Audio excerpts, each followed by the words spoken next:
মুআজ্জাজ হাজিরিন, ওয়াজ নসিহত আমরা শুনি কিসের নিয়তে? আমলের নিয়তে। কিসের নিয়তে ভাই? আমলের নিয়তে। ওয়াজ শোনার আগের অবস্থা, ওয়াজ শোনার আগের চাল চলন আর ওয়াজ শোনার পরের অবস্থা কিছু বেশ কম হওয়ার দরকার আছে না নাই? আগে পরের বেশ কম হওয়া দরকার আছে। যদি আমার ওয়াজের আগের চলা আর পরের চলা বেশ কম থাকে, বেশ কম হয়, তাহলে বোঝা গেল ওয়াজ শুনে আমার ফায়দা হয়েছে, ওয়াজ শোনা আমার হেদায়েতের উসিলা হয়েছে। যারা মাহফিলের আয়োজন করছে, তরুণ যুব সংঘ, তরুণ সংঘের সদস্যরা কই? সবাই আছে তো ইনশাল্লাহ? সবাই আসেন, বসেন। বোঝা গেল তাদের মাহফিল করানিটাও সার্থক, আমাদের দূর দূরান্ত থেকে আসাটাও সার্থক, আর আপনাদের বসাটাও সার্থক। আর যদি বেশ কম না হয়, আইছিলাম, কিছু শুনছি, গেছি গিয়া, আইসিউ এই নিয়তি হুজুর ওয়াজ যা পারেন করেন, কিন্তু নামাজ রোজার কথা কইেন না। হুজুর ওয়াজ যা পারেন করেন, সুদ ছাড়ার কথা কইেন না। এই নিয়ত করে আইলে বইলে ওয়াজ করাইলে ওয়াজ করলেও কোনো লাভ নাই।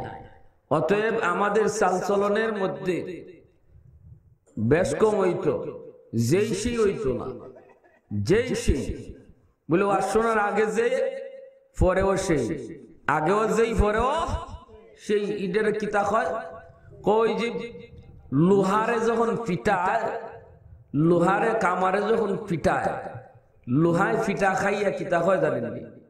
হয় আমারে তুমি যতই ফিটাও আমি কিন্তু যেই সেই। আমি শোনা হইতাম না, আমি লোয়া লোয়া হই, আমি লোয়া লোয়া হই। আমরা যেন এরম না হই।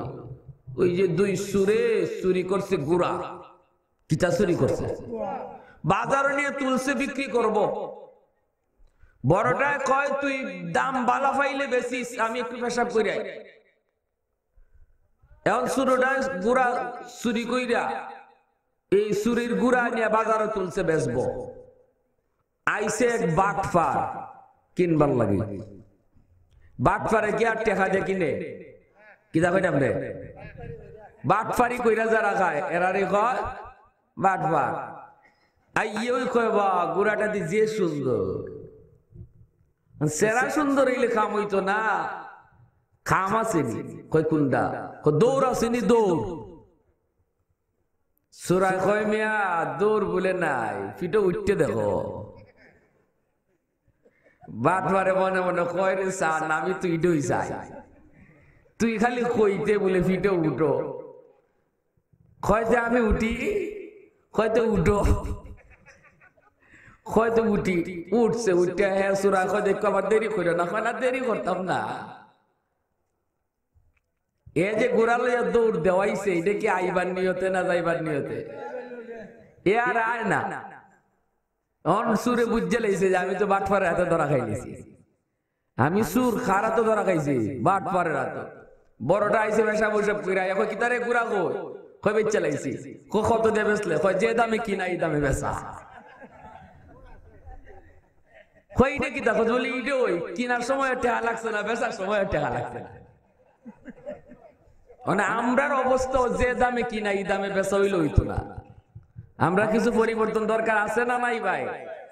মাসটা কোন মাস? রবিউল আউয়াল মাস। মাসটা কোন মাস? এই মাসে আমার আপনার নবী, রহমতের নবী দুনিয়ায় আসছেন, আবার বিদায় হয়েছেন এই মাসে। অতএব এই মাসটা আসলে পরে আমাদেরকে আল্লাহর নবীর জীবন নিয়ে আলোচনা শুনতে হবে এবং সবক নিতে হবে, যে নবীর জীবনের মতো, নবীর আদর্শের মতো যেন আমি আমার আদর্শ বানাইতে পারি। এই সবক নিতে হবে, কারণ আমার আপনার নবীর আদর্শ ছিল সর্বশ্রেষ্ঠ আদর্শ। ঠিক না বেঠিক? আল্লাহ পাক নিজে বলেন, ওয়া ইন্নাকা লাআলা খুলুকিন আযীম। বন্ধু আমার, বেদিন বেঈমানের দল তোমাকে পাগল কয়ে গালি দে, মায়ার নবী দয়ার নবীকে আবু জাহেল পাগল বলতো, আবু লাহাব পাগল বলতো। জোরে বলি নাউজুবিল্লাহ। আল্লাহর নবীকে পাগল করে গালি দিত, কিন্তু আল্লাহ পাক বুঝাইলেন, আল্লাহ পাক রব্বুল আলামিন ঘোষণা দিলেন, সান্ত্বনা দিলেন।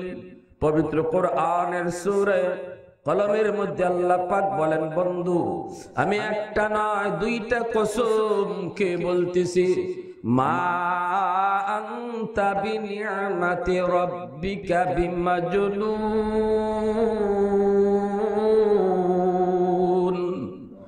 না না বন্ধু, তুমি পাগল নও, তুমি হলে নিয়ামত ওয়ালা নবী।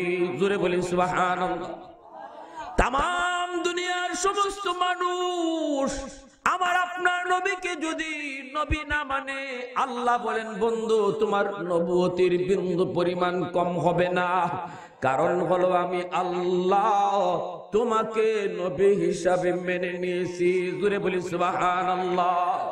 আল্লাহ পাক বলেন আমি আল্লাহও কমে যাবে না যদি তামাম দুনিয়ার সমস্ত মানুষ যদি আমি আল্লাহকে আল্লাহ না মানে, তামাম দুনিয়ার সব মানুষে যদি মিছিল করে কয় আল্লাহ মানি না আল্লাহ মানি না, আল্লাহ বলেন আমার বিন্দু পরিমাণ কম হবে না, আমার খোদাই কম হবে না। কারণ আল্লাহ পাক আমাদের বুটে আল্লাহ হন নাই, আল্লাহ আল্লাহ হয়েছেন নিজে, বুট দিয়া আল্লাহ বানাই নাই। অতএব সব মানুষ যদি কয় আল্লাহ মানি না রব মানি না, রবের রব্বুয়তের মধ্যে বিন্দু পরিমাণ কম হবে না। রব্বুল আলামিন বলেন এর দুনিয়ার মানুষ কেউ যদি আমি আল্লাহকে আল্লাহ হিসাবে না মানো কোনো অসুবিধা নাই, শুধুমাত্র একজন মানুষ আমার হাবিব আমাকে আল্লাহ মেনে রওজায়ে আতহারে শুয়ে আছে, এতটুকুই আমি আল্লাহর জন্য যথেষ্ট হয়ে গেছি। জোরে বলি সুবহানাল্লাহ। এজন্যই মায়ার নবী রহমতের নবী বলেন আনা আফজালুল আম্বিয়া ওয়া উম্মতি আফজালুল উমাম। আমি নবী সকল নবীদের মধ্যে শ্রেষ্ঠ নবী, আমার উম্মত সকল উম্মতের মধ্যে শ্রেষ্ঠ উম্মত। নবী আসছেন দুনিয়ায় পরে, কিন্তু মর্যাদার দিক দিয়া সকল নবীর নিচে না উপরে, আরো জোরে নিচে না উপরে। কোন নবী জান্নাতে যেতে পারবে না যতক্ষণ পর্যন্ত আমার আপনার নবী জান্নাতে যেতে যাবেন না। এই উম্মতে মুহাম্মদী যতক্ষণ পর্যন্ত জান্নাতে না যাবে, কোন নবীর উম্মত জান্নাতে যেতে পারবে না। জোরে বলি সুবহানাল্লাহ। ভাইরা আমার, এই মাস আসলে পরে একদল মানুষ ঈদে মিলাদুন নবী লইয়া পাগল হইয়া যায়, ঠিক না ভাই? এটা না মিলাদুন নবী সিরাতুন নবী দুটোই আমার নবীর জীবনে আছে, দুটোই নবীর জীবনে আছে। জন্ম থেকে নিয়ে 40 পর্যন্ত নবীর জীবনের হায়াতের এই অংশটাকে বলে মিলাদুন নবী, আর 40 থেকে নিয়ে নবীর জীবনের 63 বছর পর্যন্ত 23 বছরের জীবনকে বলে সিরাতুন নবী। কেউ যদি কয় আমি সিরাতুন নবী মানি মিলাদুন নবী মানি না, তাহলে সে নবীর জন্ম থেকে নিয়ে 40 বছর পর্যন্ত হায়াতটারে মানলো না। এই না মানার কোনো অধিকার তারে কেউ দিছে না। আপনাকে অবশ্যই মিলাদুন নবীও মানতে হবে, সিরাতুন নবীও মানতে হবে, কারণ নবীর জীবনের এই দুটো অংশই তার হায়াতের মধ্যে রয়েছে। বন্ধুরা আমার, সিরাতুন নবী মিলাদুন নবী নিয়ে দ্বন্দ্ব না। আমরা মুসলমান, এক আল্লাহর গোলাম, এক নবীর উম্মত, আমরা ভাই ভাই, আমাদের মধ্যে দ্বন্দ্ব থাকার কথা না। আমি যে আয়াত তেলাওয়াত করেছি এই আয়াতে আল্লাহ এই কথাই বলেছেন, মুহাম্মাদুর রাসূলুল্লাহ ওয়াল্লাযীনা মাআহু আশিদ্দাউ আলাল কুফফার রুহামাউ বাইনাহুম। এ দুনিয়ার মানুষ, আমার হাবিবের আদর্শ কি জানো? আমার হাবিব এবং আমার হাবিবের হাতে গড়া সাহাবায়ে কেরামের আদর্শ হলো মুসলমানে তারা ভাই ভাই, মুসলমানে কোনো দ্বন্দ্ব নাই, মুসলমানে কোনো ফিতনা নাই, মুসলমানে কোনো ঝগড়া নাই, তারা একে অপরের সাথে পানির চেয়েও বেশি নরম, ঠিক না বেঠিক? জোরে বলো। এ ভাইরা আমার, নবীর শান, আমার আপনার নবীর মান কি পরিমাণ ছিল, কি পরিমাণ ছিল একটু লক্ষ্য করে শুনেন। শুধু জন্ম থেকে নয়, জন্মের বহু আগ থেকে 1000 বছর আগে, নবীর জন্ম এখনো হয় নাই, আরো 1000 বছর বাকি। ওই সময়টাই তো আল্লাহ পাক তাওরাত কিতাবের মধ্যে আমার আপনার নবীর আলোচনা করছেন, ঠিক না বেঠিক? জোরে বলেন। নবী দুনিয়া আসবেন না, আদম নবীর সহিফার মধ্যে নবীর আগমনের সুসংবাদ দিয়েছেন।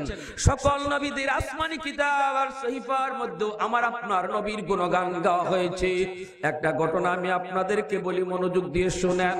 কি পরিমাণ নবীর সম্মান মর্যাদা একটু খেয়াল করে শুনেন ভাইরা আমার। আল বিদায়া ওয়ান নিহায়া নামক কিতাবের মধ্যে লিখেছেন, নবীর জন্মের 1000 বছর আগে ইয়ামেনে একজন বাদশা ছিল, বড় অনেক শক্তিশালী বাদশা, যার নাম ছিল তুব্বায়ে আউয়াল হিময়ারি। ওই তুব্বায়ে আউয়াল হিময়ারি সঙ্গে তার সাথে থাকতো 400 জন তাওরাত কিতাবের আলেম। সে আলেমদেরকে বড় মহব্বত করত, আলেমদের পরামর্শে চলত। 400 জন আলেমকে সাথে নিয়া আর হাজার হাজার সৈন্য সামন্ত নিয়া ইয়ামেনের বাদশা ঘোষণা দিতেছে, ও তো তাওরাতের আলেম, তোমরা আখেরি নবীর কথা বলো। নবীর জন্মস্থান তোমরা বলেছো সেই মক্কা নগরী। আমি ওই মক্কা নগরী একটু দেখতে চাই। মন বলে আমি মক্কা একটু সফর করব, যেই দেশের মধ্যে আখেরি নবী, শ্রেষ্ঠ নবী আগমন করবে। জোরে বলি সুবহানাল্লাহ। 400 জন আলেম সাথে নিয়ে বাদশা রওনা দিয়া দিল। এইদিকে মক্কার কাছাকাছি আসার পর বাদশা দেখলো মক্কার মানুষ তাকে সম্মান জানাতে কেউ মক্কা থেকে বের হয় নাই। সবাই তো মক্কায় তার সম্মান জানাইতে মক্কা থেকে বের হয়ে স্বাগতম জানায় নাই। বাদশার মাইন্ডে লাগলো, বাদশার সম্মানে আঘাত লাগলো।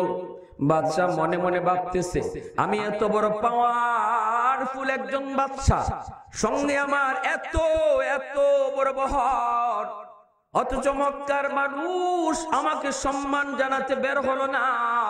কারণটা কি? কারণটা কি? কারণটা কি? 400 জন আলেমকে জিজ্ঞেস করে, ও তাওরাতের আলেমগণ, একটু বলুন, মক্কার মানুষ আমাকে সম্মান জানাইতে কেন মক্কা থেকে বের হলো না? আলেমগণ বলতেছে, বাদশা আপনি মাইন্ড করবেন না, এটারও একটা কারণ রয়েছে। কারণ হলো, কারণ মক্কার মানুষের মনের কাছে, চোখের সামনে এমন একটা ঘর রয়েছে, ঘর যেই ঘরের নাম বাইতুল্লাহ, খানায়ে কাবা। জোরে বলি আল্লাহু আকবার। এই খানায়ে কাবা বাইতুল্লাহর দাম কি পরিমাণ জানেননি? দুনিয়ার কোন মানুষের ঘর নয়, এই ঘর ওখানা হলো মালিকের ঘর। যেই ঘরটার সোজা উপরে, সপ্ত আকাশের উপরে বাইতুল মামুর। এই বাইতুল মামুরের উপরে রয়েছে সিদরাতুল মুনতাহা, সিদরাতুল মুনতাহার উপরে রয়েছে লৌহে মাহফুজ, পবিত্র কোরআনের বাড়ি। লৌহে মাহফুজের উপরে রয়েছে আল্লাহর আরশ, আল্লাহর আরশের সোজা নিচে হলো বাইতুল্লাহ, খানায়ে কাবা। এই ঘরের এত দাম, এত দাম, এই ঘর এত সম্মানী, এজন্য মক্কার মানুষ এই সম্মানী ঘরকে পিছনে রেখে কারো সম্মানে ওরা মক্কা থেকে বের হয় না। যদি বের হতে হয়, আল্লাহর ঘর খানায়ে কাবা পিছনে পড়ে যায়। আল্লাহর ঘরের চেয়ে আর কেউ দামি হতে পারে না। এজন্য মক্কার মানুষ আপনার সম্মানে বের হয় নাই। আপনি এদের উপর রাগ করবেন না। বাদশা এরপরও নরম হয় নাই, গরম হয় না। না, তাহলে এই ঘর আমার সম্মানে বাধা। কয় তো কি হইছে? বাদশাহ কয়, তাহলে এই ঘর আমি রাখবো না, ভেঙে ফেলবো। জোরে বল নাউজুবিল্লাহ। আল্লাহর ঘর ভাঙবে আর আল্লাহ নীরব হয়ে থাকবো? কিতাব আপনাদের কিতাব মনে হয়? হ্যাঁ, আল্লাহ পাকের বাহিনী আসেনি না নাই? জোরে বলেন, আসেনি না নাই? আল্লাহ পাকের ধরা আসেনি না নাই? আল্লাহর ধরাও আছে, আল্লাহ পাকের বাহিনীও আছে। মশা আল্লাহর বাহিনী, ব্যাঙ আল্লাহর বাহিনী, ভাইরা উকুন আল্লাহর বাহিনী, পাখি আল্লাহর বাহিনী। আল্লাহ যখন যেটারে চায় তখন সেটারে পাঠায়।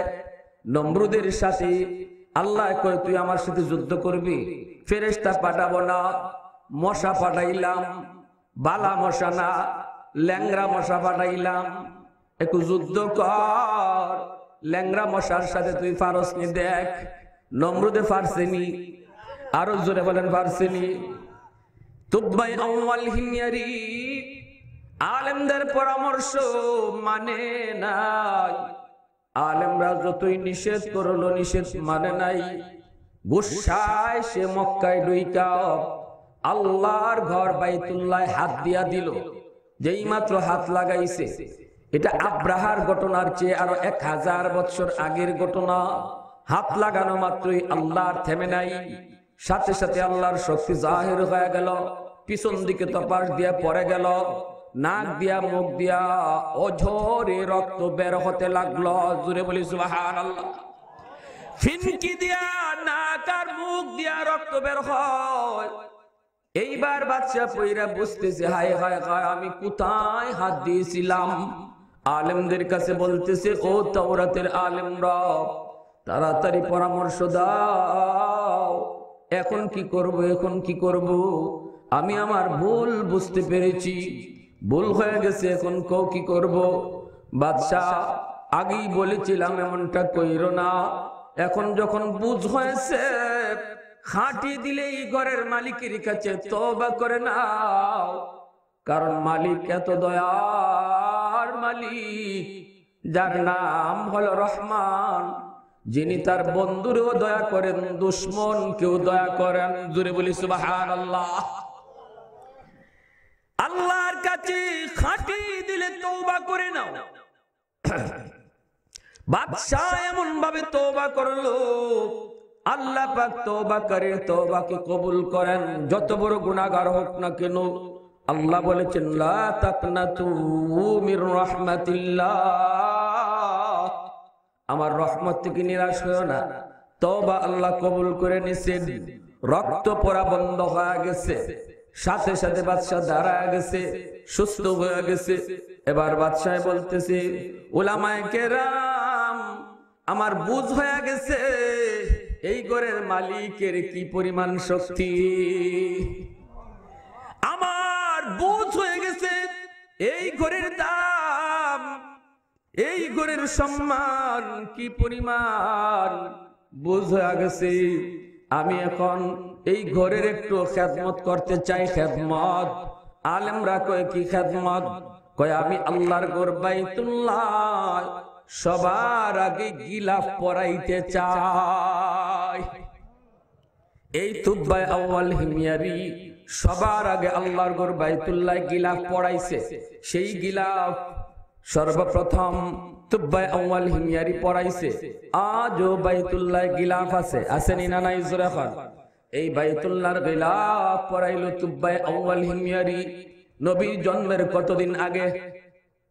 কতদিন আগে? 1000 বছর আগে আল্লাহর ঘর বাইতুল্লাহর গিলাফ পড়ানো হয়। এবার বাদশাহ কয়, ও উলামায়ে কেরাম, আমি আরেকটু সফর করব, আমাকে নিয়ে আরেকটু ঘোরাও, আমার ঘুরতে মন চায়। তারা বের হলো একটা রাস্তা দিয়া ভ্রমণে। যেই রাস্তা দিয়ে যায়, ওই রাস্তা দিয়ে যাওয়া মাত্রই উলামায়ে কেরাম একজন আরেকজনের মুখের দিকে তাকায় আর বলতেছে, রে এই রাস্তাটা কোন রাস্তা? জিন্দেগিতে কোনোদিন এই রাস্তা দিয়ে গেলাম না, কিন্তু কেন জানি রাস্তাটা পরিচিত মনে হয়। একজন আরেকজনকে কয়, তাওরাত কিতাবের মধ্যে একটা রাস্তার বিবরণ আল্লাহ দিয়েছেন, শুধু নবীর বিবরণই আল্লাহ দেন নাই, একটা রাস্তার বিবরণ তাওরাত কিতাবের মধ্যে আল্লাহ নবীর জন্মের 1000 বছর আগে দিয়েছেন। এই রাস্তাটা হলো নবীর হিজরতের রাস্তা। এত আসতেনি সুবহানাল্লাহ, জোরে জোরে বলেন, একটু ঘুমটুম দূর হইব। হিজরতের রাস্তা, মক্কা থেকে মদিনা হিজরত করেছেন নবী। যেই রাস্তা দিয়ে হিজরতটা করবেন, এই রাস্তাটা কেমন হবে, ডান দিক কেমন, বাম দিক কেমন, সোজা না বেঁকা, এর পরিপূর্ণ বিবরণ আল্লাহ পাক তাওরাত কিতাবের মধ্যে উল্লেখ করেছেন। উলামায়ে কেরাম একজন আরেকজনকে বলতেছেন ডাক দিয়া, দোস্ত আমার, যেই রাস্তার বিবরণ আল্লাহ তাওরাত কিতাবের মধ্যে দিলেন, আমরা তো ওই রাস্তাটার বিবরণ এই রাস্তার সাথে 100 মিল পাইতেছি। তাওরাতের আলেমগণ একজন আরেকজনের সাথে কয়, বাদশাহ এইবার বলতেছে, উলামায়ে কেরাম কি আপনারা পরামর্শ করেন, কি আওয়াজ করেন, কি বলেন আমার একটু শোনান। উলামায়ে কেরাম বলে, ও বাদশাহ জাহাপনা, আমরা তাওরাত কিতাবের মধ্যে একটা রাস্তার বিবরণ পেয়েছি, যেই রাস্তাটা হবে আখিরি নবী, শ্রেষ্ঠ নবী, রহমতের নবী, মায়ার নবীর হিজরতের রাস্তা।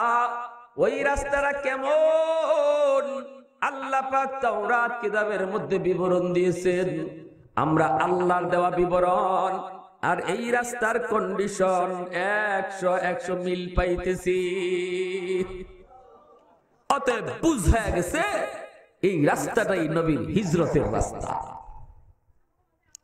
ও মিয়া, আমার আপনার নবীর সম্মান আলোচনা, আল্লাহ খালি নবীর শান আলোচনা করছে না, নবী কোন রাস্তাতে হিজরত করবেন, কোথায় যাইবেন, নবীর সাহাবী কারা হবে, তাদের মেজাজ কেমন হবে, খোলাফায়ে রাশিদিন কারা হবে, তারা প্রত্যেকের এক একজনের বৈশিষ্ট্য কি হবে, এই সমস্ত আলোচনা আল্লাহ আসমানি কিতাবের মধ্যে করছেন। জোরে বলি সুবহানাল্লাহ। শাফিঈ রুজ জাযা ও যা খতীবে আম্বিয়া, শাফিঈ রুজ জাযা ও যা খতীবে আম্বিয়া, साहिब हौज लिवा जिल्ल खुदा रूज अतीद, साहिब असरार उनाम से अकबर बरमला, इल्म उ अज अव्वलिना आखिरी अंदर मजीद। जोरे बोले अल्लाहु अकबर। चलचे सफर, जाइते जाइते ओई मदीना शहर, যেই শহরে নবী হিজরত করে আসবেন, এই জায়গায় যায়া তারা পৌঁছে গেছে। কিন্তু মদিনায় তো কোন ঘর বাড়ি কিছুই নাই, শুধু চতুর্দিকে পাহাড় আর খেজুরের বাগান। উলামায়ে কেরাম ওই জায়গায় যাবার পরেও তারা একজন আরেকজনের সাথে কানাকানি করে, ফিসফিস করে, বাদশা আবার জিজ্ঞেস করে, কি হয়েছে এবার বলো। উলামায়ে কেরাম বলে, বাদশা জাহাপনা, তাওরাত কিতাবের মধ্যে আল্লাহ পাক একটা শহরের বিবরণ দিয়েছেন, যেই শহরটা হবে নবীর হিজরতের শহর, যেই শহরটার নাম হবে মদিনাতুল মুনাওয়ারা। এই শহরটা কেমন হবে, কোন ধরনের হবে, ডান দিকে কেমন, বাম দিকে কেমন, সামন কেমন, পিছন কেমন, আবহাওয়া কেমন, সব আল্লাহ বিবরণ দিয়েছেন। আল্লাহর দেওয়া বিবরণ আর এই এলাকার বিবরণ 100 মিলে যায়। অতএব আমাদের বুঝ হয়ে গেছে এই জায়গাটাই হবে মদিনাতুল মুনাওয়ারা, যেই জায়গায় নবী হিজরত করে আসবেন এবং মায়ার নবী চির নিদ্রায় এখানে শুয়ে থাকবেন। বাদশাকে উলামায়ে কেরামরা পরামর্শ দিল, বাদশা জাহাপনা, আমরা যেহেতু নবীর মদিনাতুল মুনাওয়ারার হিজরতের দেশের সন্ধান পেয়ে গেছি, অতএব এটাও তাওরাতে উল্লেখ, এই শহরে নবী চিরনিদ্রায় শুয়ে থাকবেন, আর জন্মভূমি মক্কায় যাবেন না, নবী এখানেই শুয়ে থাকবেন। অতএব আমরা 400 জন আলেম সিদ্ধান্ত নিয়েছি, আমরা আর ইয়ামেন নিজের দেশে যাব না, আমরা মরণ পর্যন্ত এই মদিনায় কাটায় দেব। ও বাদশা জাহাপনা, আমরা আর ইয়ামেন ফিরে যাব না, এই মদিনায় কাটায় দেব। কিন্তু জানি ভালো করে জানি, মায়ার নবী আসতে আরো 1000 বছর বাকি। নবী আসতে আসতে আমরা মদিনায় আমাদের ইন্তেকাল হয়ে যাবে, মায়ার নবীর অপেক্ষা করে করে আমরা ইন্তেকাল হয়ে যাবে। কিন্তু এরপরও আমাদের কষ্ট নাই, এরপরও নিজের ধন্য মনে করব, কারণ ওই মদিনায় কবর হবে আমাদের, যেই মদিনায় নবী মায়ার নবী নিজেও শুয়ে থাকবে। আর জোরে সুবহানাল্লাহ। অতএব বাদশা জাহাপনা, আপনি আমাদের জন্য 400 বাড়ি বানায় দিয়া যান, 400 ঘর বানায় দিয়া যান। যদি আপনার মন চায় আপনি আমাদের জন্য ঘর বানায় দিয়া যান, আর যদি মন না চায় দিয়েন না, চলে যান। তবে আপনি থাকতে পারবেন না, কারণ আপনি হলেন ইয়ামেনের বাদশাহ। বাদশাহী রেখে আপনি মদিনায় থাকতে চাইলেও আমরা থাকতে দেব না। আপনি চলে যান ইয়ামেন, আমরা রয়ে গেলাম। বাদশাহ উলামায়ে কেরামের জন্য 400 ঘর বানায় দিল, আর বলল একটা ঘর বাদশাহ মনের মাধুরী দিয়া, মনের যত শখ, মনের যত আনন্দ, নিজের যত চিন্তা সব বের করে একটা ঘর মন মতো কইরা বানাইল। উলামায়ে কেরাম জিজ্ঞেস করলেন, বাদশা জাহাপনা, এই ঘর কার জন্য বানাইলেন? আমরা তো 400 আলেম, আমাদের জন্য তো ঘর বানাইলেন, কিন্তু এই ঘরটা কার জন্য বানাইছেন? এইবার বাদশাহ কয়, ঘর বানায়া শেষ করে নেই, এরপরে কইমু। সুন্দর করে বানাইয়া তালা তোলা মাইরা চাবিটা হাতে নিয়া একটা চিঠি লেখলো বাদশাহ। ওই চিঠি আর চাবি আমির সাহেবের হাতে দিয়া বলতেছি, ও উলামায়ে কেরামগণ শুনেন, আমারও মন চেয়েছে মায়ার নবীর অপেক্ষায় আমিও এই মদিনায় থেকে যাই, কিন্তু বাদশাহ হওয়ার কারণে আর পারলাম না, চলে যেতে হলো। কিন্তু আমি জানি দয়ার নবী যখন মক্কা থেকে মদিনায় হিজরত করবেন, তখন মদিনায় নবীর কোনো ঘর থাকবে না, নিজের কোনো ঘর নাই, বাড়ি নাই। নবীর জন্য একটা ঘরের প্রয়োজন, রহমতের নবীর রেস্টের জন্য, থাকার জন্য একটা ঘর প্রয়োজন। ওই ঘরটা আমি নবীর জন্মের 1000 বছর আগে মদিনায় বানায়া গেলাম।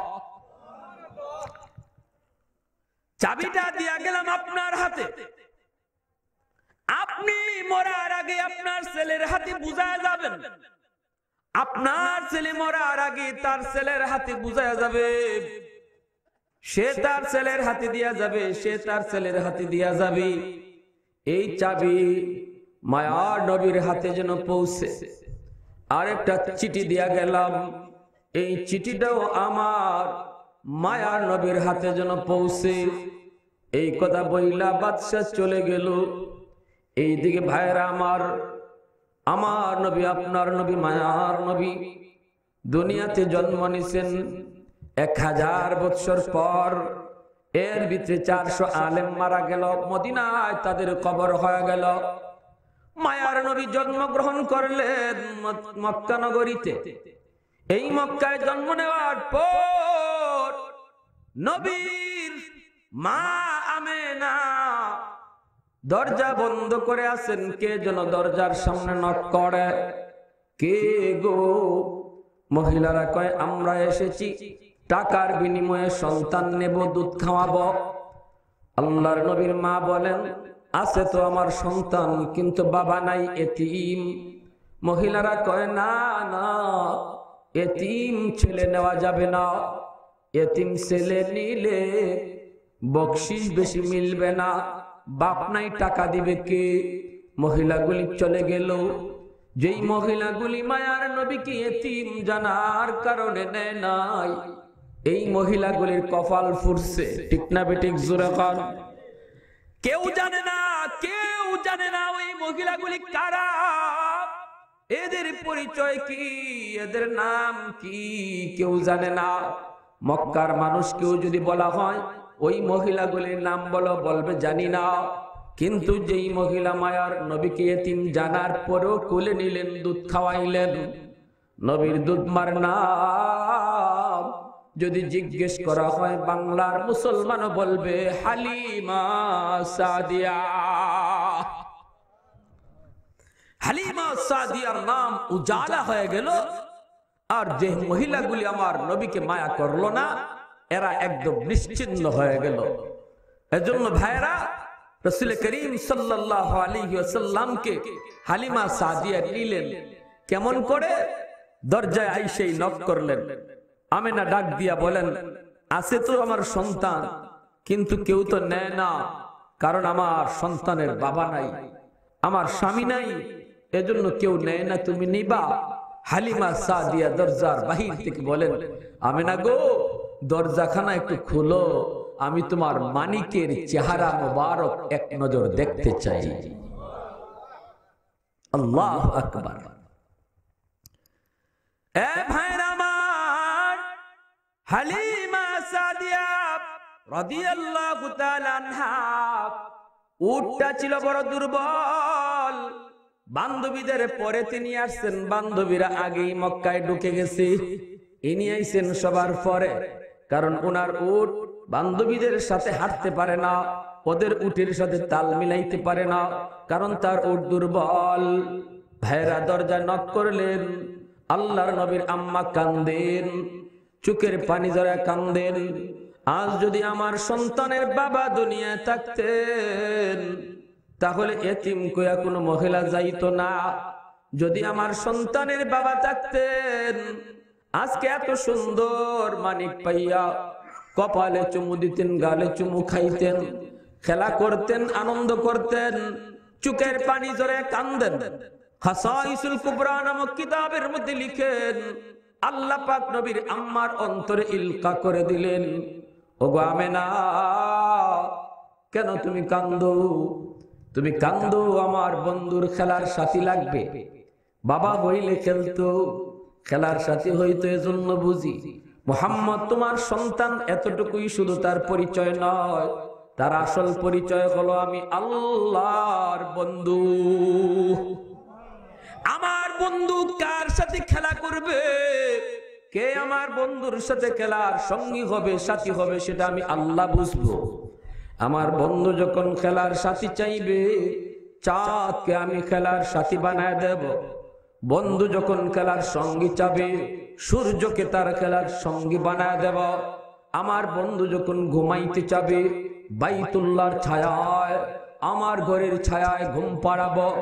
বন্ধু যখন ভ্রমণ করতে চাইবে, ঐতিহাসিক ভ্রমণ, মেরাজের ভ্রমণ আমার বন্ধুকে করাবো। যেই ভ্রমণ, যেই সফর কোন নবীর কপালে জুটে নাই। আল্লাহু আকবার। এজন্যই নবীজির চাচা হযরত আব্বাস রাদিয়াল্লাহু তাআলা আনহু একদিন মায়ার নবীকে বলতেছেন, বাবা মুহাম্মদ, এই কি কথা, বাবা মুহাম্মদ, আজ তো তুমি অনেক বড় নবী, একটা কথা জিজ্ঞেস করি। নবী বলেন, চাচা কি কথা? কথাটা হলো শিশুকালে, তুমি যখন দুধের শিশু, সেই কালের একটা কথা। আমি গিয়েছিলাম একবার তোমাকে দেখার জন্য, জন্মের পর যাইয়া দেখলাম তোমার মাথার উপরে পূর্ণিমার চাঁদ, আর তুমি ছোট বাচ্চা যেভাবে হাত নাড়ানাড়ি করে, ওইভাবে হাত নাড়ানাড়ি করতেছো। আমি ওই অবস্থায় গেছি, খোলা আকাশের নিচে তোমার শোয়াইয়া রাখছে তোমার আম্মা, আকাশের পূর্ণিমার চাঁদটা তোমার উপরে। আমি গেলাম তোমার দেখতে, যাইয়া দেখি অবাক কাণ্ড। বাবা, দেখলাম তোমার হাত পায়ের তালে তালে আকাশের পূর্ণিমার চাঁদ নাচতেছে। তুমি যেভাবে হাত নাড়াও, চাঁদও সেইভাবে নড়ে। তুমি যেইভাবে পা নাড়াও, চাঁদও সেইভাবে নড়ে। ও বাবা মুহাম্মদ, ওই দিন আমি অবাক হয়েছিলাম, ঘটনা কি? কেন চাঁদ তোমার হাত পায়ের তালে তালে নাচলো? আমি তো ওই দিন তোমাকে কিছুই বলবার সাহস নাই, তোমার উত্তর দেবার সাহস নাই, শক্তি নাই, তুমি ছোট বাবু। আজ তো তুমি অনেক বড় নবী, অনেক বড় বুদ্ধিমান।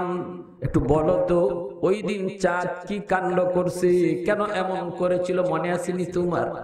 মায়ার নবী মুচকি হেসে বলেন, চাচা যান, ওই দিন চাঁদ আমার সাথে কি কাণ্ডটা করেছে আপনি শুনবেননি। বোঝা গেল নবীর শিশুকালের কথা ইয়াদ আসেনি না নাই? জোরে বল। নবী পয়গম্বরগণ যদিও কুলের শিশু, দুধের শিশু, কিন্তু আল্লাহ শিশুকালেই তাদেরকে বড় মানুষের বোঝ দিয়া রাখে। ওই যে মুসা নবীর কুলে নিয়েছিল ফেরাউন, শিশু বয়সে মুসা নবী কুলে নেই কারে, শুধু থাকলেই তো। মুসা নবীর কুলে নিছে ফেরাউন আদর কইরা, এখন আদর কইরা ফেরাউনে চায় চুমা দিব। কিন্তু নবী কুলের শিশু হইলে কি হইব, বুঝতো বড় মানুষের, বুঝে লাইছেন। আরে না ফরমান, না ফরমান, তুই দিয়ে আমারে চুমা দিবার বাউ করো। তোর টুট না পাক, তোর জিব্বা না পাক, তোর গাল না পাক, তোর দাঁত না পাক, তুই তোর খুদা কস। এই নাপাক টুট দিয়া আমি নবীর পবিত্র গালে চুমা দিয়া দিবে, অসম্ভব। যেই ফেরাউনে খালি চুমা দিতে গেছে, এমনি কুলের মধ্যে তাকিয়ে ওই গালটা সরাই লিছেন, চুমা দিতে পারছে না। এরপরে হের কুলো তাকিয়ে ওই আপটা বাইট কইরা কোন বেয়াদবি যে করতে চাইছিলে একটা লোক কই টাস করে হের গালের মধ্যে একটা চর মারছে। ফেরাউনে চরটা খাইয়া বিবিরে ডাক দিছে, আসিয়া। দৌড়ে আইছেন বিবি আসিয়া, কি হইছে, কি হইছে কইও না, মায়া কইরা তো রাখছো। আর যখন রাখছিলাই ওই দিনই আমার কিতা কিতা জানি করছে। কই কি হইছে কও, কই কি হইব আর, যে ফুলার ভয়ে বনি ইসরাইলের ৭০,০০০ ফুলাফান জব করছি, আমার তো মনে হয় ইডিও হিডিয়া, ইডি দিয়ে আমার গড়। কই কেমনে বুঝলা, হয় চুমা দিতে গেছি, চুমা লয় নাই, ইডিও শেষ নাই। এরপরে যে আমার একটা বয়সে আমার গালো আসিয়া কই, এটা তুমি কি কও, ছোট বাচ্চা বুঝে না সুঝে না, হাত নাড়ানাড়ি করছে, তোমার গালো লাগছে মনে হয়, তুমি কও সর। ফেরাউন এখন আগো আসিয়া, সরটা আমি খাইছি, আমি বুঝি, সরটা আমি খাইছি, আমি বুঝি। এটা ছোট মানুষের না বড় মানুষের। নবীদের হাত নরম হইল, পিছনে আল্লাহর কুদরতি শক্তি আসেনি না নাই? আল্লাহওয়ালারা দেখতে মনে হয় দুর্বল, উলামায়ে কেরামকে দেখতে মনে হয় দুর্বল, মাদ্রাসার ছাত্র উস্তাদকে দেখতে মনে হয় দুর্বল, অসহায়, মসজিদের ইমাম মুয়াজ্জিন মনে হয় কই বাড়ি কই হয়, আছে কার, আছে কি দুর্বল। কিন্তু না, এই দুর্বল মানুষগুলির সাথে মহান আল্লাহ শক্তিধরের সাথে সম্পর্ক আছে, ঠিক না বেঠিক জোরে কর। যদি হাত উঠে যায়, যদি হাত উঠে যায় আল্লাহর দরবারে, তাইলে কিন্তু খবর আছে। এজন্য ওলি আল্লাহদের সাথে, উলামায়ে কেরামের সাথে কখনো বেয়াদবি করব না। মান আদালি ওয়ালিয়ান ফাকাদ আযানতুহু বিল হার। আল্লাহ বলে, যদি আমার কোন মায়ার বান্দার সাথে তুমি দুশমনি রাখো, তাইলে মনে রাখো যে না আমার সাথে যুদ্ধ করলাই। এজন্য নবীজি তিনিও মনে রাখছেন শিশুকালের কথা। চাচাকে বলতেছেন, চাচা জানেন ওই দিন চাঁদ কি কাণ্ড করছে? আল্লাহর নবীর চাচা হযরত আব্বাস রাদিয়াল্লাহু তাআলা আনহু বলেন, ভাতিজা মুহাম্মদ তাহলে একটু বলো। মায়ার নবী, দয়ার নবী বলেন, চাচা জান, আমি কাঁদতেছিলাম, কান্না করতেছিলাম।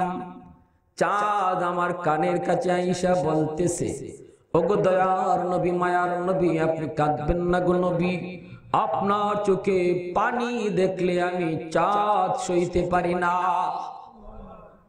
আপনার চোখে পানি দেখলে সূর্য সইতে পারে না। আপনার চোখে পানি দেখলে আসমান জমিন সইতে পারে না।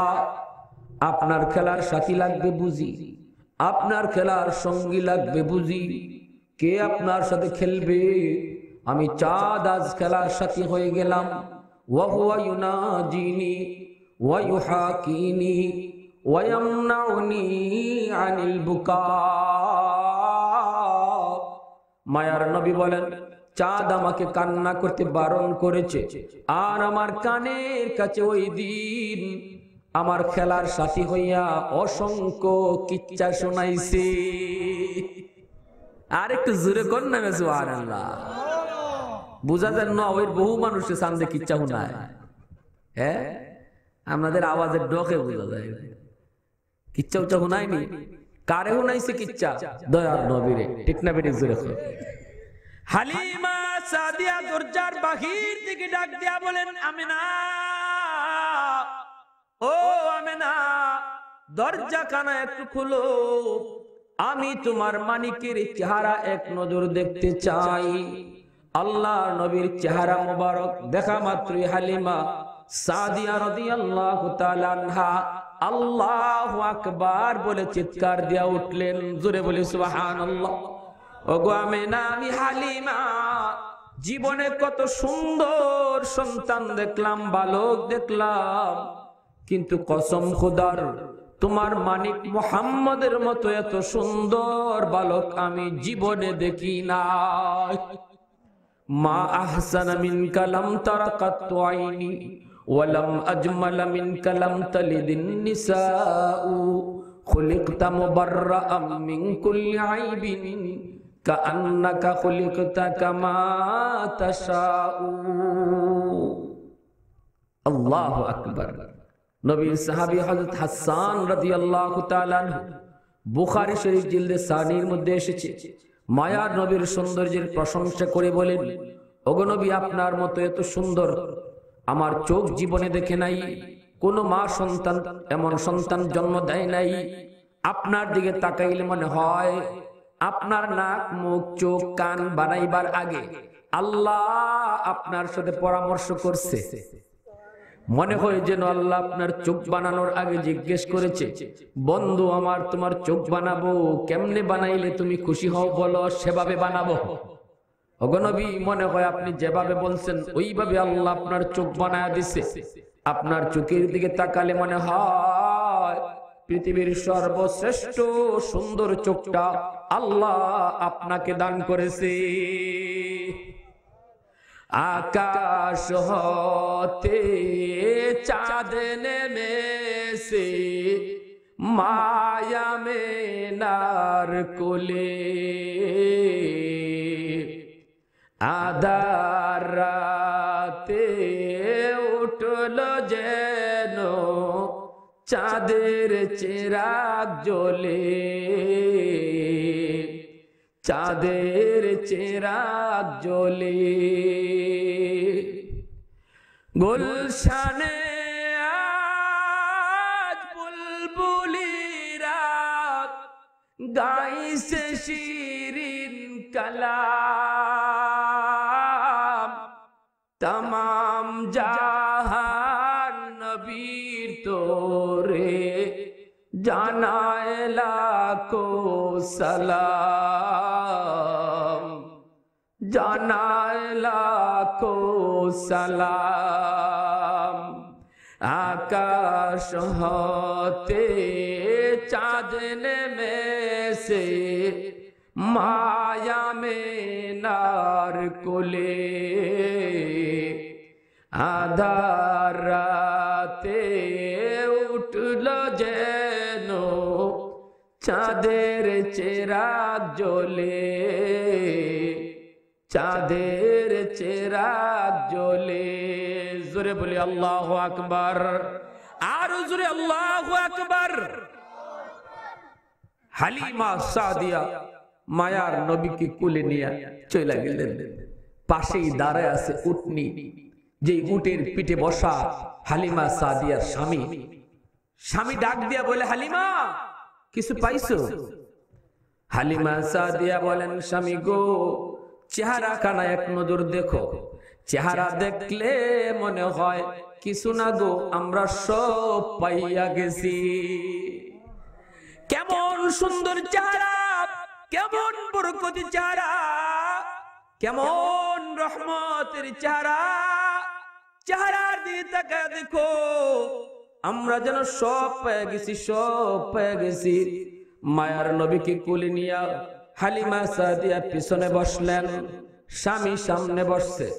বৈশা উঠে চাবক দিয়া বাড়ি দেয়, উঠে চল বাড়ি যাব, বাড়ি যাব। কিন্তু উঠ যে বসছে, বসছেই উট তো উঠে না, নড়ে না, চড়ে না, হাঁটেও না। আবার বাড়ি দে, উট তো নড়ে না, চড়ে না। এইবার উট আল্লাহর কাছে জবান চায়, জবান। মালিকের দরবারে উট দরখাস্ত করে বসলো, ওগো মালিক আমার, ও আসমানের মালিক, জমিনের মালিক, আমার দুনিয়ার মালিকের সাথে একটু কথা বলতে চাই। আল্লাহ জবান দেওয়ার মালিক তো তুমি আল্লাহ, তুমি চাইলে উটের জবান অল্প সময়ের জন্য খুলে দিতে পারো।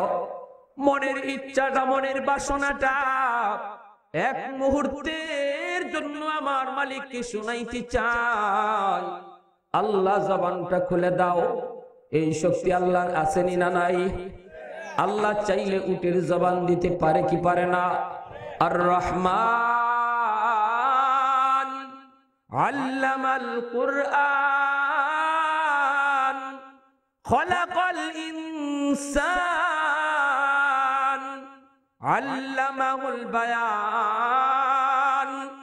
কথা বলার শক্তি দেয় কে? আল্লাহ। অল্প সময়ের জন্য আল্লাহ পাক উটের জবানটা খুলে দিলেন। উটের জবান খুলে গেল। এইবার উট ডাক দিয়া বলতেছে, মালিক আমার, যতই আমাকে তুমি পিটাও, যতই মারো, আমি কিন্তু সামনে যাব না, আমি হাঁটবো না, নড়বো না, চড়বো না। কারণ কারণ কারণ হলো তোমার পিছনে তোমার বিবি কাকে কোলে নিয়ে বসছে। মালিক তুমি তাকে না চিনলেও আমি উট তাকে চিনে ফেলেছি। ইনি আর কেউ নন, ইনি রহমতের নবী, মায়ার নবী, সাইয়্যিদুল মুরসালিন, সাইয়্যিদুল কাউনাইন, নবী মুহাম্মদুর রাসূলুল্লাহ সাল্লাল্লাহু আলাইহি ওয়াসাল্লাম। যেই নবীর উসিলায় আল্লাহ তোমারে বানাইছে, আমি উট বানাইছি, কায়নাত সৃষ্টি করেছে। ওই নবী যদি তোমার পিছনে বসে, তুমি যদি সামনে বসো, নবীর সাথে বেয়াদবি হয়, ও মালিক বেয়াদবি হবে, আমি উট এই অবস্থায় যাব না, তুমি পিছনে চলে যাও, মায়ার নবীকে সামনে বসায় দাও। আমাকে মারা লাগবে না, আঘাত করা লাগবে না, আমি উট দ্রুত বেগে দৌড়াইতে থাকব। হালিমা সাদিয়ার স্বামী এবার বলতেছেন, ও হালিমা, হালিমা গো, কারে নিয়ে আইছে গো, তাড়াতাড়ি সামনে বসো। নবীকে কুলে নিয়ে হালিমা সাদিয়া সামনে চলে আসলেন। এবার উট আবার ডাক দিছে। উটের জবান ডাকতে কয়, মালিক, এখন যেহেতু মায়ার নবীর সামনে, আমি উটের লাগাম, দয়া করে নবীর নরম হাতে ধরায়া দাও। নবীর নরম হাতে ধরায় দাও, কারণ নবীর হাত যেখানে লাগছে ওই জায়গার মধ্যে বরকত চলে এসেছে। নবীর হাত লাগা মাত্রই আমি উটের শক্তিতে বরকত চলে আসবে। আল্লাহর নবীর হাত যেখানে লাগছে বরকত হয়ে গেছে, ঠিক না বেটা? ওই যে হিজরতের রজনীতে নবী উম্মে মাবাদের ঘড়ি, ও নবী বলতেছেন, মা গো, আমি বড় ক্ষুধার্ত, কিছু আসেনি, কিছু দাও। মহিলায় কই, বৃদ্ধা মহিলা, নবী গো আমার ঘরে কিছুই নাই। আল্লাহর নবী বলে, দেখো না কিছু আসেনি, কই কিছুই নাই। এবার নবী বলেন, দেখো। মহিলায় কই, একটা ছাগল আছে, হাড্ডি দেখা যায় সব, উলানের মধ্যে দুধ বলতে দুধের বংশও নাই। মায়ার নবী কই, ওই ছাগলটাই আমার কাছে আনো। আল্লাহর নবীর কাছে এই ছাগল এনে দেওয়া হয়। নবী তার বরকতি হাত মুবারক নিচে দিয়া যেই মাত্র ছাগলের উলানের মধ্যে নবী হাত লাগাইলেন, সাথে সাথে উলানটা দুধে ভরপুর হয়ে গেল। সিরাতে মুস্তাফা নামক কিতাবের মধ্যে লিখেন, মায়ার নবীর হাত যেই মাত্র উলানের মধ্যে লাগাইলেন, উলানটা দুধে ভরপুর হয়ে গেছে, ভরপুর। এইবার নবী বলেন, মাগো, একটা পাত্র নিয়ে আসো, দুধ নেব। মহিলা পাত্র আনলো, নবী দুধ দিলেন, পাত্রটা ভরে গেল। নবী বলেন, আরেকটা আনো। আরেকটা আনছে, নবী দুধ নিলেন, পাত্র ভরে গেল। নবী বলেন, আরেকটা আনো। আরেকটা আনছে, দুধ নিলেন, পাত্র ভরে গেল। আরেকটা আনো, দুধ নেই, পাত্র ভরে গেল। এক পর্যায়ে মহিলায় কই, নবী গো কসম খোদার, আমার ঘরে দুধ নেওয়ার মতো আর কিছু নাই। আল্লাহর নবী বলেন দেখো, তালাশ করে দেখো আর কিছু আসেনি বলো। মহিলায় কই, নবী গো আছে দুইটা কলস পানি ভরা। নবী কই পানি ফালায়া দাও, কলস খালি করে নিয়ে আসো। জোরে বলেন না সুবহানাল্লাহ। পানির দরকার নাই, কলস ভরা দুধ থাকবে। সেই দুধটাও নবী ভরলেন। এক পর্যায়ে আর কিছুই নেওয়ার নাই। আমার আপনার নবীর বরকতি হাত যেখানে লাগছে সেখানে বরকত চলে এসেছে। যেই মাত্র উটের লাগামের মধ্যে নবীর নরম হাত ধরে দেওয়া হয়, উটের শক্তির মধ্যে বরকত চলে এসেছে। এইবার উট দ্রুত বেগে দৌড় শুরু করে দিল। অল্প সময়ের ভিতরে যেই বান্ধবীরা আগেই চলে গেছিল তাদেরকে যায় রাস্তায় ধরে ফেলল। বান্ধবীরা কয়, হালিমা এটা কোনটা গো, আগেরটা না আরেকটা? হালিমা কয় না আরেকটা না, এটা আগেরটা। ওই কয় এত শক্তি আইলো কেমনে? হালিমা সাদিয়া কয় এটার শক্তি কেমনে এসে বুঝবানি। মক্কা যাবার সময় উটের লাগাম ছিল আমার স্বামীর হাতে, এখন বাড়ি যাবার পথে উটের লাগাম রহমাতুল লিল আলামিনের হাতে। জোরে বলি সুবহানাল্লাহ। अल्लाह हाजी को जब जाने मदीने की जमी तक, हाजी को जब जाने मदीने की जमी तक, जाना मैं यही नक्श कदम मांग रहा हो, जाना मैं यही नक्श कदम मांग रहा हो। दौलत न कोई जाह हशम मांग रहा हो, मैं साया ये दीवार हरम मांग रहा हो, मैं साया ये दीवार हरम मांग रहा हो। जोरे बोली अल्लाह আকবার। ও ভাইরা আমার, ওই নবী রহমতের নবী এই মাসে আইছেন, এই মাসে বিদায় আইছেন। অতএব এই মাসটা আসলে নবীর জীবন নিয়ে আলোচনা করব। এই যে আলোচনাটা করছি, এই আলোচনাটা ছিল আমার নবীর মিলাদুন নবীর পাঠ থেকে আলোচনা। শুনলে লাভ আসেনি না নাই? কয় নফল বন্দেগীর সওয়াব, বললেও নফল বন্দেগীর সওয়াব, কিন্তু সিরাতুন নবীর আলোচনা থেকে একটু আলোচনা শুনেন। সিরাতুন নবীর আলোচনা থেকে যখন শুনব তখন কিন্তু নামাজের বিধান পাইমু, রোজার বিধান পাইমু, কুরবানির বিধান পাইমু, হালাল হারামের বিধান পাইমু, পর্দার বিধান পাইমু। মায়ার নবী রহমতের নবী, নবী নবুয়ত পেয়েছেন 40 বছর বয়সে। 40 বছরের থেকে নিয়ে 63 বছর পর্যন্ত 23 বছর সিরাতুন নবী।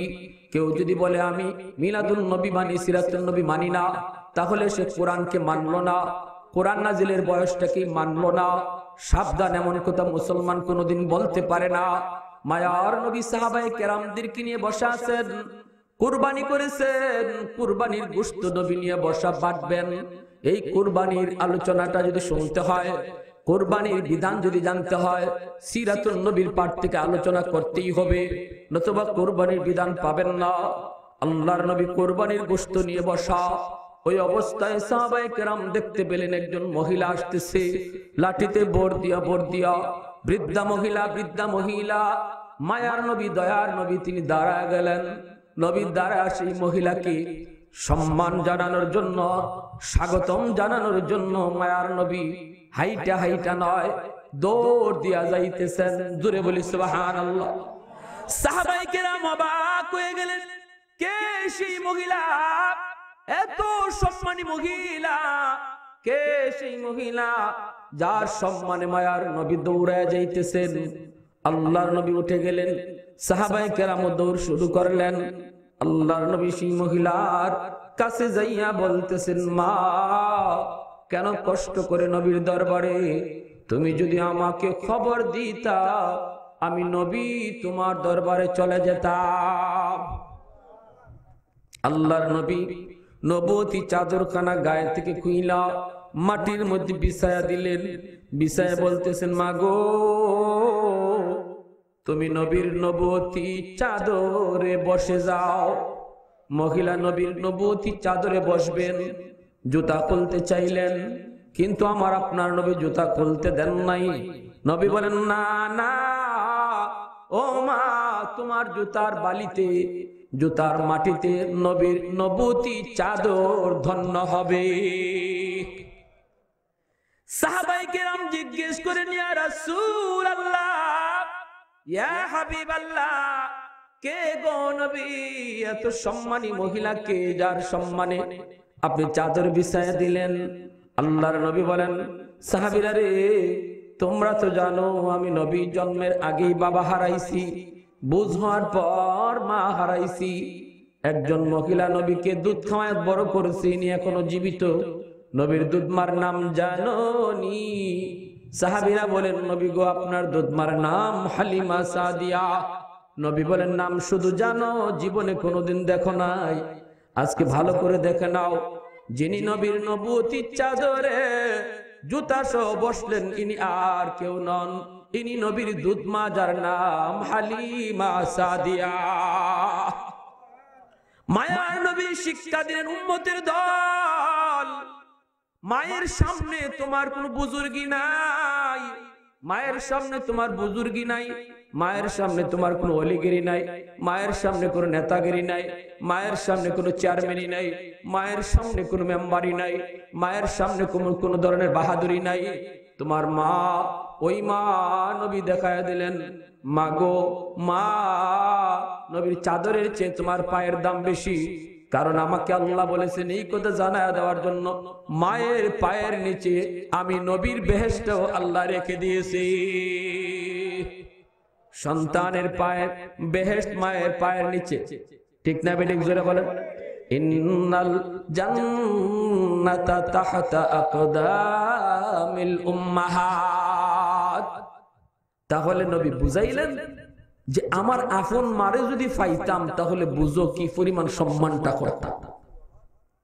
একটা দুধমার সম্মান যদি নবী এইভাবে করলেন, আপন মারে পাইলে নবী কি করতেন? মা মা কয়ে শুধু কাঁদতেন আমার আপনার নবী। নবী বুঝাইলেন, উম্মত, যাদের ঘরে মা আছে, যাদের ঘরে বাবা আছে, তোমার জান্নাত তোমার ঘরে, তোমার জান্নাত তোমার ঘরে। মার খেদমত করো, বাবার খেদমত করো, তাদের পায়ের নিচে আল্লাহ তোমার জান্নাত রাখছে। যাদের মা দুনিয়ায় জীবিত, বহুত বড় নিয়ামত, বাবা জীবিত, বহুত বড় নিয়ামত। এ যুবক, যদি বাপ মার সাথে নরম আচরণ করো, বাপ মার খেদমত করো, আল্লাহ বলে, বন্ধু জানায় দাও, রিদাল্লাহি ফি রিদাল ওয়ালিদাইন, সাখাতুল্লাহি ফি সাখাতিল ওয়ালিদাইন। যেই মাত্র তোমার মা, তোমার বাবা তোমার কোন আচরণে খুশি হইব, আল্লাহ বলেন আমি আল্লাহ সাথে সাথে তোমার উপর খুশি হয়ে যায়। আর যদি কোনো কারণে তোমার মা, তোমার বাবা তোমার উপর নারাজ হয়, আমি আল্লাহ তোমার উপরে নারাজ। নামাজ পড়াও রাজি করাতে পারবা না, হজ কইরাও রাজি করাতে পারবা না, হজ 10 বার কইরাও রাজি করাতে পারবা না। ফিরের দরবারে গরু লিয়া যাও, ফির খুশি হইলে আল্লাহ খুশি, এমন কোন হাদিস পাওয়া যায় না। কিন্তু মারে এখালি কমলা খাওয়াও, বাবার রুমে এখালি কমলা নিয়ে যাও, মার মনটা খালি খুশি হইব, আল্লাহ বলেন আমি আল্লাহ আরশে আজিম থেকে তার উপর খুশি হয়ে যায়। এ ভাইরা, শ্বশুর বাড়ির লোককে খুশি করতে 1000 টাকা খরচ করা লাগে, আর ফিরনে খুশি করতে তো গরু নেওয়া লাগে। আর মা বাবারে খুশি করতে 40 টাকা দিয়ে খালি কমলা আনলেই চলে, ঠিক না বেঠিক? জোরে করো। হ্যাঁ, অথচ এখানে তোমার জান্নাত, এখানে তোমার জান্নাত। বড় কষ্ট আজকের সমাজের যুবকরা, সন্তানেরা বাপ মারে অবহেলার সাথে দেখতেছে, অবহেলার সাথে দেখতেছো। বৃদ্ধ বয়স মা তোমার চোখের দিকে, তোমার মুখের দিকে তাকানো, কমলাটা লইয়া আইনা বউ বাচ্চা নিয়ে সুলাইয়া সুলাইয়া খাও, পাশের রুমে মা আর বৃদ্ধ বাবা একটা কমলা দিলা না, সুলাইবা মাত্রই কিন্তু তোমার কমলার গ্রানটা মার নাকে চলে গেছে, বাপার নাকে চলে গেছে। মার চোখ থেকে যদি একটা ফুটা পানি পড়ে, শুধু এই কথা মনে কইরা, মালিক আজকে আমার সন্তান কমলা খায়, বউ বাচ্চা নিয়া আমি মারে একটু দেয় না, বাবার কথা ইয়াদ করলো না। অথচ মালিক আমার মনে পড়ে গেছে সেই ছোটবেলার কথা। তার বাবা যখন বাজার থেকে কমলা আনতেন, সেই কমলাটা আমার সন্তান আমার মানিকের কাছে বইসা সুলাইয়া সুলাইয়া রুয়াগুলি ফালাইয়া নরম কইরা কইরা তার মুখে সবার আগে ঢুকাই দিছি। আগে আমার সন্তান খাইছে, তারপরে নিজেরা মুখে দিছি। কিন্তু আজকে আমার সন্তান খায়, আমার দিকে খেয়াল নাই, এই কথাটা মনে কইরা যদি আল্লাহ না করুক, যদি তার অন্তরে কষ্ট আসে, তোমার নামাজ, তোমার রোজা, তোমার হজ, তোমার জিন্দেগীর সব ইবাদত আল্লাহ বলবেন স্টপ, এক জায়গায় দাঁড়ানো, কবুল হবে না। যেদিন মা যেই সময়ে বাবা তোমাকে মাফ করবে, খুশি করবা, ওই সময় যাবতীয় আমলও আমি আল্লাহ কবুল করব। আর হাজিরিন, এজন্য আসুন আজকের এই মাস থেকে আমরা সবক নেই যে আমার নবী মায়ার নবীর জিন্দেগীর মতো, তার আদর্শের মতো আমরা যেন আদর্শ বানাই, আমরা যেন নবীর মতো জীবন গড়ি। উম্মত দাবি করি, নিজের মতে মত নয়, নবীর মতে মত যেদিন হবে আমার, সেদিন হব আমি খাঁটি উম্মত। অতএব আমার চলা, আমার পোশাক, আমার নামাজ কালাম, এগুলা যেন আল্লাহর নবীর আদর্শ মতো হয়। আজকের যুবকরা মোবাইল নিয়ে রাত কাটায় দেয়, নামাজ নাই, নামাজের খবর নাই, রাত 2টা বেজে যায়, যুবক এখনো সজাগ, মোবাইল টিপতেছে। গজবের মোবাইল জীবন ধ্বংস করেছে, লেখাপড়া ধ্বংস করেছে, যৌবন ধ্বংস করেছে। যে বাচ্চাগুলির চেহারার দিকে তাকাইলে মায়া লাগার কথা, এই বয়সে দাড়ি উঠে নাই, মুছ উঠে নাই, তার চেহারার মধ্যে নূর থাকার কথা, এই গজবের মোবাইল তার সুরের মতো চেহারা বানাই দিছে, ডাকাইতের মতো চেহারা বানাই দিছে। এটা বিজাতিদের, ইহুদ নাসারাদের বহুত বড় ষড়যন্ত্র। ঠিক না বেঠিক জুড়ে বলে? মুসলিম যুব সমাজ শেষ, ধ্বংস হয়ে গেছে। মুসলিম যুব সমাজ সে বাপমার দিকে কখন খেয়াল রাখবো? এর মোবাইলের খবরই তো এর দিন যায়, রাত যায়। বাপমার দিকে খেয়াল রাখবে কখন? কখন বিবি বাচ্চার খবর নিবে? প্যারে হাজিরিন, এজন্য এখনো সময়, আমাদের আল্লাহ যেন সহি বুঝদান করে, আল্লাহ পাক যেন আমাদেরকে মরণ পর্যন্ত নবীর আদর্শ মতো খাঁটি উম্মত বানায় যেন আল্লাহ রাখে, আর নামাজির হালে যেন আল্লাহ আমাদের মরণ দান করে, এই আশা রাখি আমি আপনাদের কাছ থেকে বিদায় নিলাম। আল্লাহ পাক যা কিছু শুনাইলেন শুনলাম, সবাইকে আমল করার তৌফিক দিন। সবাই বলে আমিন, আরো জোরে বলে আমিন। ওয়া আখির দাওয়ানা আলহামদুলিল্লাহি রাব্বিল আলামিন।